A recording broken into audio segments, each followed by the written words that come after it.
This hypnosis experience is copyrighted by Key Guy Technology LLC, your 2019 copyright. This hypnosis file is not to be duplicated and or distributed without express permission from Key Guy Technology LLC. Please try out our product, the Hypnosis Key, by going to www.hypnosiskey.com. The Hypnosis Key is a digital package that comes with over 1,000 Hypnosis Mp3 files that are read by a hypnotherapist. The Hypnosis Key is a $20,000 value that we sell for a very low price. Again, go to www.hypnosiskey.com. That is spelled www.hypnosiskey.com. Please enjoy your hypnosis file. You are currently feeling good and in all respects profoundly loose, and I wonder on the off chance that you could keep going further into trance as you tune into the sound of my voice.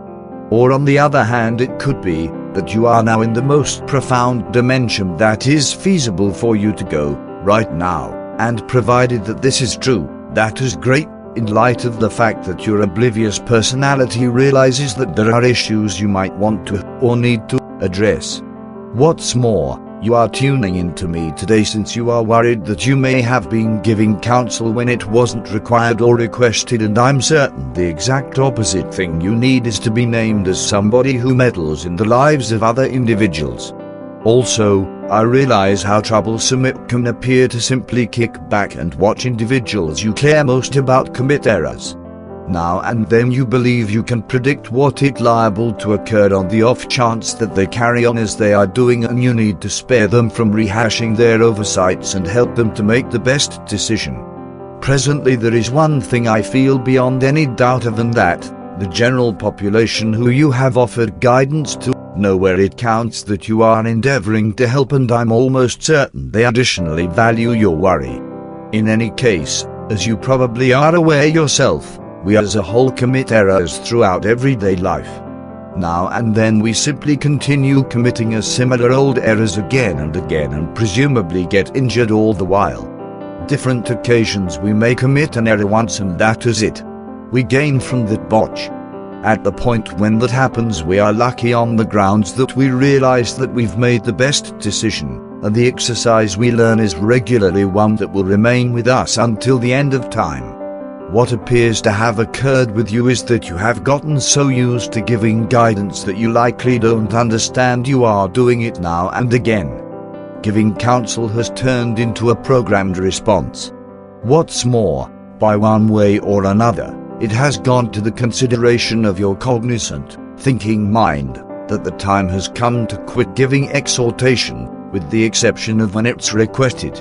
What's more, and still, after all that you may think in all respects cautiously about offering any, since you understand that there is likewise an opportunity that your recommendation could not be right or not taken in a similar setting, it is expected. False impressions are effectively made and regularly so hard to amend. Human connections are exceptionally mind-boggling, and you can never truly comprehend any other person totally.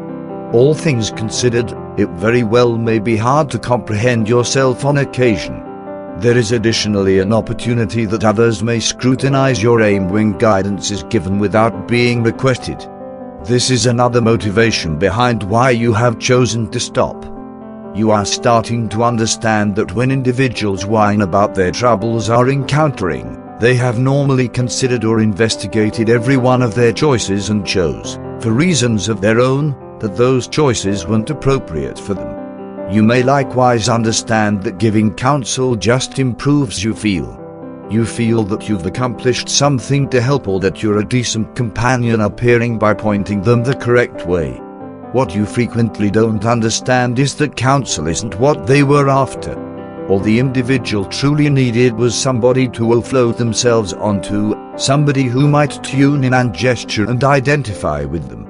Obviously, being your companion, they are too kind to even think about saying so. Another characteristic which I am certain you find is irritating is individuals who give exhortation after the slip-up has been made. They may state things like, "Well, on the off chance that you'd done this, that wouldn't have occurred," or "What you ought to have done is this," and proceed in that vein, disclosing to you what you fouled up, in their view. It resembles the famous saying, blasting the steady entryway after the steed has catapulted. As I'm certain you are as of now mindful, an insightful individual doesn't give counsel except if it is requested, and still, at the end of the day, you track cautiously. So how about we go further into this delicate sleep-inducing rest now, as your oblivious personality plans to acknowledge remaining quiet about your recommendation and enabling others to choose for themselves what to do. Float further and more profound inside, to an alternate time, a better place and an alternate situation. I will depict a scene to you, and as I do, your oblivious personality can reproduce and identify with this scene at a more profound dimension. You will perceive any pictures related with what I portray. You may hear voices or different sounds, or believe or even experience any sensations I depict. I need you to envision a little tyke. Short interruption, 4 seconds. This can be any kid you wish. It could even be you when you were littler and more youthful, or, in the event that you are a parent, it could be one of your own kids. Whoever the kid is, envision yourself converging into this youth with the goal that you are the tyke and you encountering life as this kid. Short interruption, 4 seconds. This specific tyke is at preschool or nursery, so very youthful, likely around 4 years old, and has been given the errand of assembling and finishing a jigsaw astound. Also, you sit at your table with the jigsaw pieces spread out in pieces. Other youngsters at different tables have distinctive riddles to tackle, however yours is the jigsaw and you truly need to say everything together. You have 2 instructors in your classroom. One of them is an encouraging collaborator, and she is the one strolling around the class while your real educator sits at her work area, setting out certain exercises for some other time. This jigsaw is somewhat harder than the ones you've been utilized to at home. It has a couple of additional pieces, however there is an intriguing picture on the cover which causes you to realize where to put pieces when you stall out. So your little hands get down to business. They develop the sides with the straight edges, and after that begin fitting a portion of the pieces that bode well. One piece openings into another, and you rapidly turned out to be caught up in what you are doing. Another piece goes here and this one goes there. There are just 5 additional bits of jigsaw to go before it's finished. Your little heart begins to pulsate quicker as you foresee wrapping the jigsaw and setting up your hand to state that it's finished. Another piece openings in, and there are just 4 more to go. The following one is simple, and now there are 3 pieces left.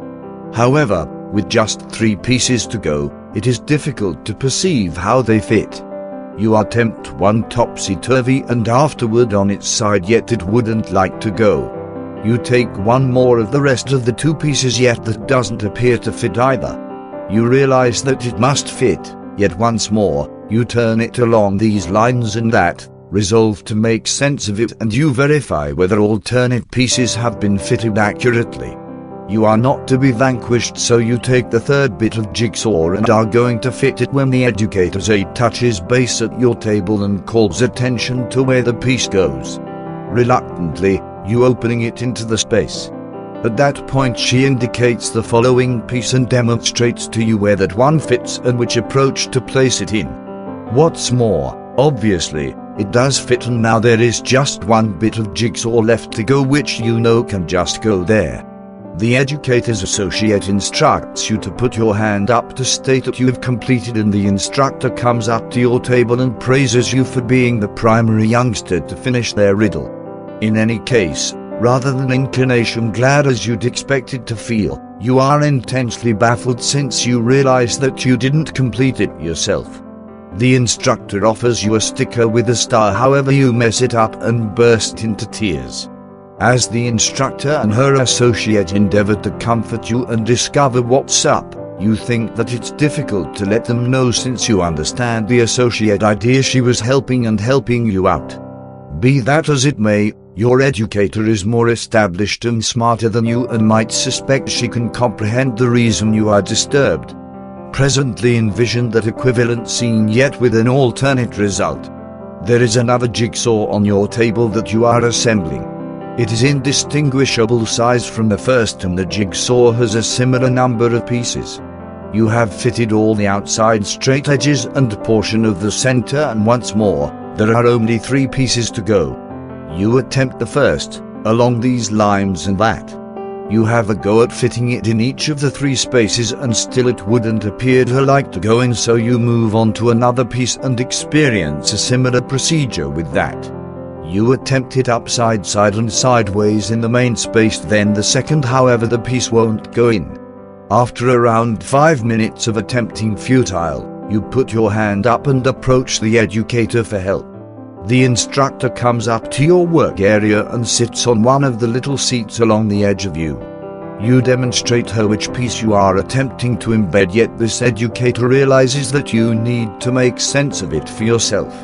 So she recommends that you take a gander at the image on the container, which you do. You hold the piece in various positions around the image, and following a second or 2 it turns out to be clear where it goes. You move away the case and fit the piece into the right space. That is great. There are only 2 additional pieces to go. You show one of these pieces to the educator and ask where it fits. However, as opposed to giving you the appropriate response, she delicately reacts. Where do you figure it would fit? Take a gander at the image again, and after that at the hues and shapes on the piece, and check whether you can make sense of it for yourself. So you do as recommended, and quickly everything appears to become all right. One piece pursued by another, and after that the last piece spaces in pleasantly. Your image is finished and you are promptly loaded up with a feeling of happiness. You did it. You worked it out for yourself, and the instructor was only a guide also. Having scholarly the mystery of fitting those little sorts out, you realize you can without much of a stretch move on to an additionally difficult riddle and work it out for yourself.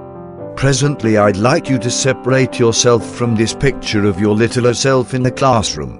Experience yourself pushing ahead in time, where you are glancing back at that scene and asking yourself which job works best. Was it giving the counsel or offering direction and helping the youngs to work out the appropriate response that had the effect? In another S.